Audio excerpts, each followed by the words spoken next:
Assalamualaikum warahmatullahi wabarakatuh. Perkenalkan, nama saya Afrizal Triklamarta, dan pada video ini saya akan menjelaskan mengenai bahasa pemrograman secara dasar. Dan saya adalah seorang mahasiswa dari Universitas Mulia Balikpapan dan mengambil jurusan Teknik Informatika. Jadi pada pembahasan pertama itu mengenai pengertian dari bahasa pemrograman.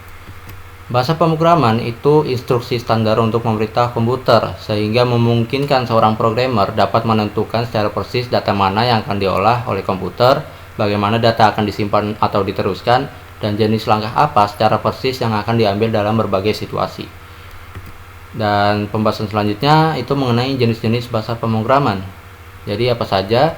Nah, di sini saya mengambil jenis-jenisnya berdasarkan populernya, terpopuler. Pada tahun 2021 sampai 2022. Nah, di sini saya mengambil menurut paling populernya gitu ya. Nah, Python, Java, JavaScript, dan C itu bahasa yang saya ambil atau saya bahas gitu. Nah, di JavaScript itu dia berbasis web. Nah, kalau Java dia berbasis aplikasi untuk mobile dan desktop. Nah, kalau C dia berbasis sistem operasi atau bisa juga berbasis aplikasi gitu ya. Nah, kalau Python itu berbasis aplikasi yang lebih tertuju pada machine learning, artificial intelligence, dan robotik seperti itu. Nah, kita lanjut ke pengertian JavaScript. Jadi JavaScript itu bahasa script yang dapat memberikan tampilan lebih interaktif pada dokumen web.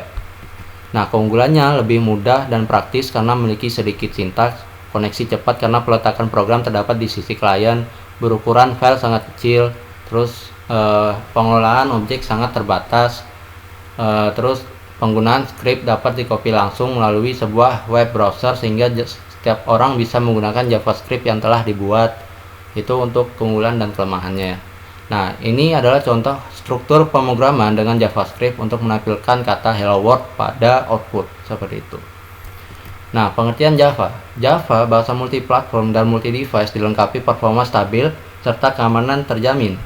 Nah, keunggulannya didukung aplikasi yang beroperasi di lingkungan jaringan berbeda atau multi-platform, bisa mengerjakan beberapa proses dalam satu waktu atau multi-threading.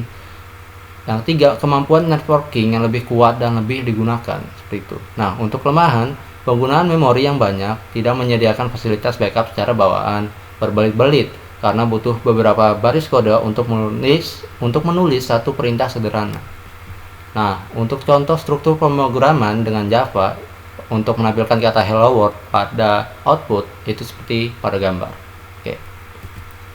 Nah, untuk C atau bahasa C itu bisa digunakan untuk membuat berbagai aplikasi. Nah, keunggulannya diproses secara berurutan dari baris paling atas hingga paling bawah, itu dinamakan prosedural. Nah, aplikasi yang dibuat menggunakan bahasa C bisa dieksekusi dengan sangat cepat serta berukuran kecil. Nah, akan familiar dan lebih mudah saat berpindah ke bahasa pemrograman lain yang merupakan turunan dari C. Nah, untuk kelemahan, relatif sederhana dan tidak memiliki fitur-fitur modern seperti garbage collection dan dynamic typing. Nah, terus banyaknya operator atau cara penulisan program sehingga menimbulkan kebingungan pemakainya gitu. Nah, selanjutnya bersifat case sensitif. Dalam artian huruf kapital dan huruf kecil harus dibedakan sehingga perlu ketelitian dalam penulisan program seperti itu. Nah, ini adalah contoh struktur pemrograman dengan C untuk menampilkan kata hello world pada output seperti itu. Dan ini adalah Python, bahasa paling terpopuler ya. Jadi dia adalah bahasa pemrograman interpretatif multiguna yang lebih menekankan pada keterbacaan kode untuk memahami sintaks. Jadi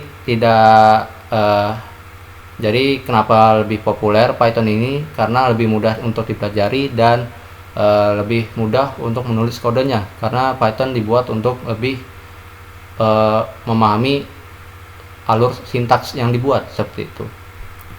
Nah, keunggulannya tidak ada tahapan kompilasi dan link sehingga kecepatan perubahan aplikasi meningkat. Tidak ada deklarasi tipe sehingga program menjadi lebih sederhana, singkat, dan fleksibel. Pemrograman berorientasi objek sehingga terdapat dukungan pemrograman skala besar secara modular. Kelemahannya, perintah Python diterjemahkan oleh interpreter sehingga performanya tidak sebaik bahasa compiler. Nah, dia kurang cocok untuk membangun aplikasi mobile atau game seperti itu. Nah, ini adalah contoh struktur pemrograman dengan Python untuk menampilkan kata hello world pada output. Jadi bisa kalian lihat di contoh gambar itu menggunakan print, buka kurung, tanda petik, kata, seperti itu. Dan akhir kata dari presentasi ini, maaf jika ada kesalahan kata maupun kesalahan dalam penulisan kata. Kurang lebih mohon maaf yang sebesar-besarnya. Terima kasih. Assalamualaikum warahmatullahi wabarakatuh.